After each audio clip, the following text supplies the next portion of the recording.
Do you want to know how content creation works and what goes in the mind of a YouTuber behind the scenes? Well, you came to the right place because recently I keep hearing people saying that the algorithm is this uncrackable mystery.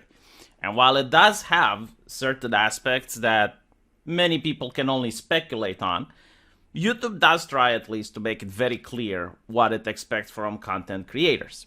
In other words, we're like door-to-door salesmen. And you can see this on the following page. This pyramid shows exactly that. Number one is the impressions. Now, an impression is whenever you guys get to see a suggested video on the right corner of the screen. That is how YouTube promotes a content creator. And as long as this number isn't zero, then it means that the content creator shouldn't complain about YouTube not promoting his videos. So how do you get YouTube to promote more of your videos? Well, you want people to click on them. When a person clicks on your video in detriment of others, it signals to YouTube algorithm that your videos are good. So YouTube starts promoting them more. If people choose not to click your videos and they click other content creators' videos, then the algorithm is being told that your videos are shit. And it's going to promote them less. And finally, it's also about how much time do people spend watching your videos. If a person just watches your videos for 20 seconds and then clicks away, it tells the algorithm that your videos are shit. If people watch your entire videos, then it tells the algorithm that the videos are good. So in other words, you need to look at this the same way a door-to-door salesman looks at business. These are the number of doors available on the neighborhood for him to knock. These are the number of people that opened the door after he knocked. And these are the number of people that actually did a business transaction. So this is pretty much how door-to-door salesmen are being rated by their boss. Like how effective they are. And this is exactly what YouTube wants to do. They want to see, after how many business opportunities they gave you, how many doors you open, like how many people actually clicked on your videos, and most importantly, how much time did people spend watching your videos. And this is where a lot of conversation with content creators happens. It's like, okay, so is it good if I have a 2-minute video? Is it good if I have a 1-hour video? And this depends from channel to channel, but for the type of content creator that I do, it is considered to be a best practice to have around a 10-minute video. Because if people watch 2 minutes of that, then that's 20% of the video being watched. Versus if you have a 1-hour video, then people need to watch 20 minutes of that to reach that 20% to signal to the algorithm the quality of your video. So most content creators, they have their own spaces where they talk about best practices and stuff like that. But with the fact in mind that this is very important, how do you get people to click on your video is the next question. And the answer to this is actually surprising. You see, you would initially think that the quality of the video is the number one thing. Like have a well-edited video that's very beautiful and it drags attention. The answer, surprisingly, no. Think of your video as a woman. If that woman has the best character imaginable, she is kind, she's empathetic, she is a lovely, lovely lady, but if from the outside she is perceived as ugly, then no one is going to approach her and no one is going to find out about her character. On the opposite end, if you have an ushkushi lady with big boobies, but she's a very nasty person, people will still approach her. And when they find out about the character, then they're going to leave. But they approached her nonetheless. That is the idea that you need to have with your videos. Like your videos need to be beautiful from the outside so that people click on them. And preferably, they should have good content as well so that people still watch. Okay? But you definitely need to make sure that people click so that they can see the content. As such, the most important thing in a video is the thumbnail, the title, and after that, the first 20 seconds of the video. So let's go through them. The thumbnail. If you go to channels that have over 1 million subscribers, you're going to notice that their thumbnails have similarities because there is a thing called best practices. There is something that works and there is something that doesn't work. And the things that work don't necessarily make sense, but they do, so people use them. So what makes a good thumbnail? Well, apparently faces. Like human faces with various emotions. Like this, for example, with Elon Musk having these various facial features, like this gentleman right here without teeth. Like this, for some reason, gets people to click, especially if the faces are on the right side of the thumbnail. Boobies, of course. I mean, this is what clickbait used to be on the internet. So if you have here, right, here, ushikushi anime girls. The problem with this is that I have seen many people getting a community guideline strike or getting their channel shut down because they went overboard with this tactic. So if you have too much lewd, the YouTube algorithm might actually flag that video and give you a community guideline strike for nudity.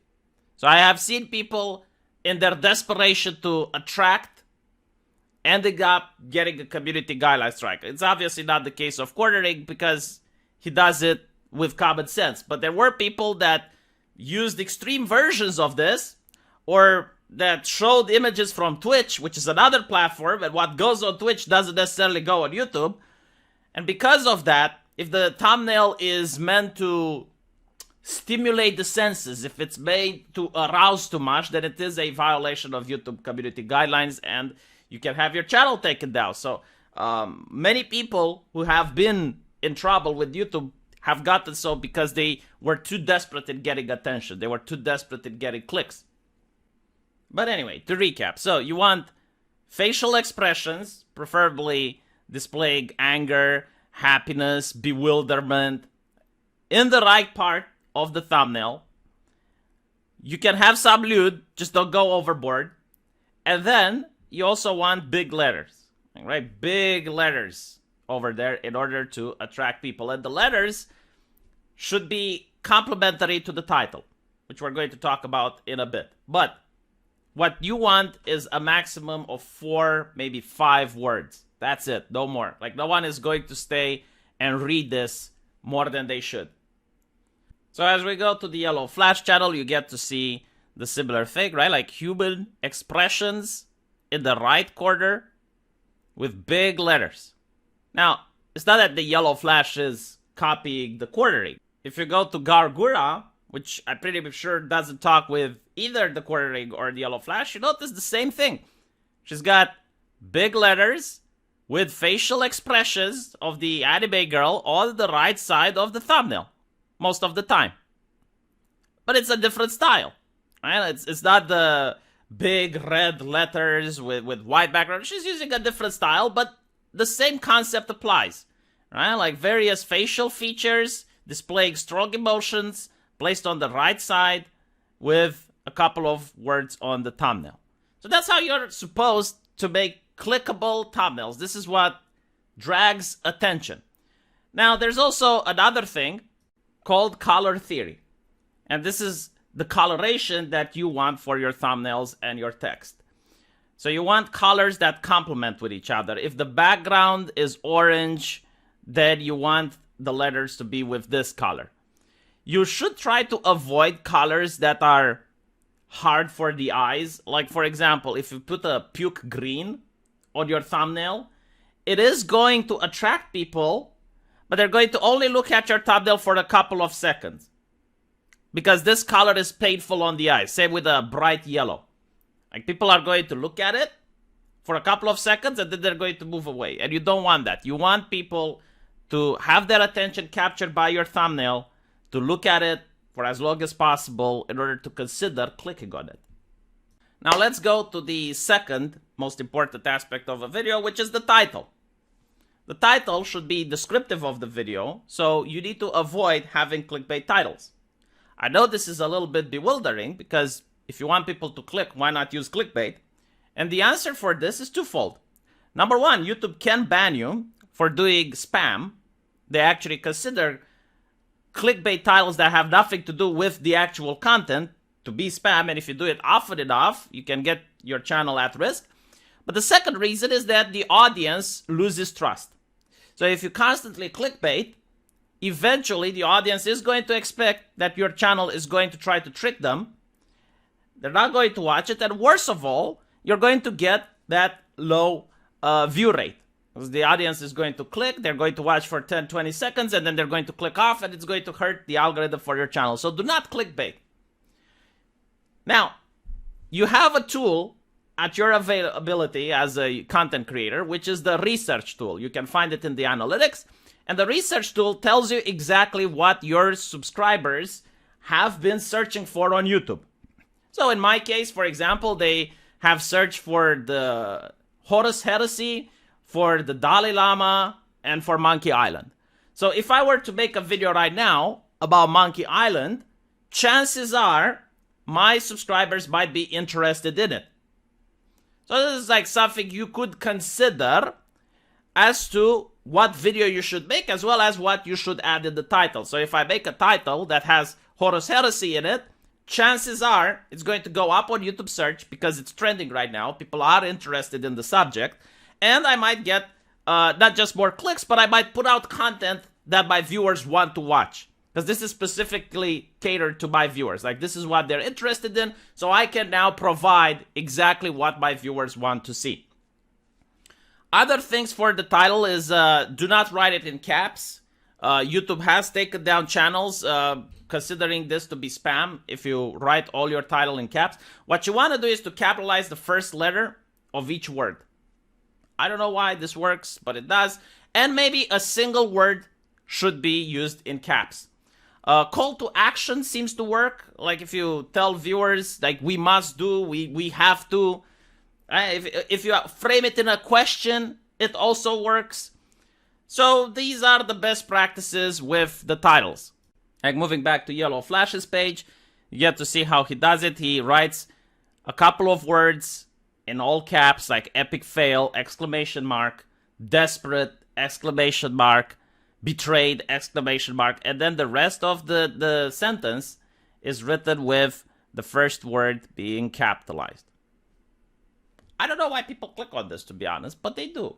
Now, a lot of content creators are outraged because of shorts. So they say that you need to upload shorts if you want your channel to grow. And there is truth in that, because what I've been discussing up till now is just for YouTube videos. Which means that if you want your YouTube videos to be promoted to new people, you have to do what I've been saying. However, there is another way to reach new people, and that is of shorts, which uses a completely different system separated from that of videos. And because not a lot of content creators make shorts right now, if you start making them, then you are placed in a different category. And because you already have a subscriber base, they're going to watch your shorts and they're going to pump them up in that other category, making it more easy for other people to find your channel. The problem is that most people like myself, we don't like making shorts. You guys probably don't like watching shorts. But unfortunately, it goes with the business. If you want to be doing this for a living, then you have to do the best practices. And right now, unfortunately, the best practices are those of uploading shorts. I'm sorry. I really am. And I'm telling you, my other content creators that I talk with, they're sorry as well. We don't want to do it.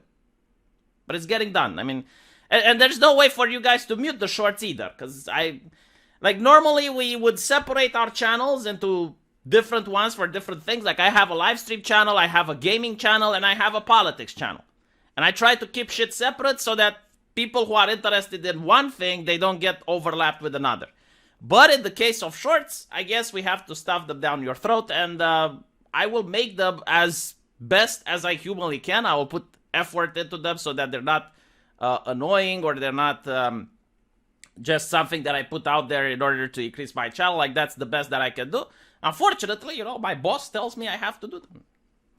So I hope this video was interesting. I hope you guys managed to get something out of it, and it's pretty much how it goes behind the scenes with content creation. If you guys want to start a YouTube channel, I mean, these are the best ways that you can get your videos out there. Of course, there are other ways such as networking, talking with other content creators, going on their streams, appearing on theirs, and having them come to you. And this is going to raise awareness to the audience that your channel exists. Because at the end of the day, it doesn't matter if you make the best videos on YouTube if no one clicks on them. Let me know what you guys think, and I'll see you in the comment section. Take care.